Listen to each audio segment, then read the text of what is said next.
তেঁতুলটা পানি দিয়ে গলিয়ে নিচ্ছি। একটা সস বানাবো পুরি খাওয়ার জন্য, ডাল পুরি।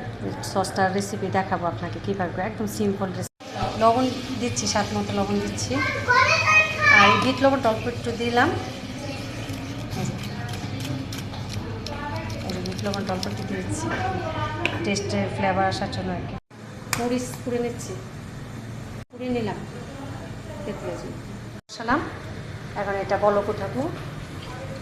এটাতে একটু চিনি দেবো, লবণ দিয়েছি, বিট লবণ দিয়েছি, আর চিনি দিব। এটাতে চিনি দিলাম স্বাদ মতো। চিনিটা একটু মিষ্টি হলে ভালো লাগে। এই জাস্ট আমি একটু ঘন করবো।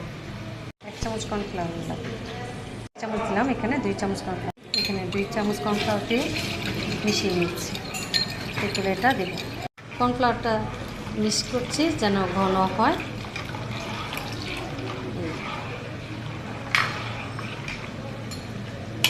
অলরেডি একটু ঘন হয়েছে, দেখো।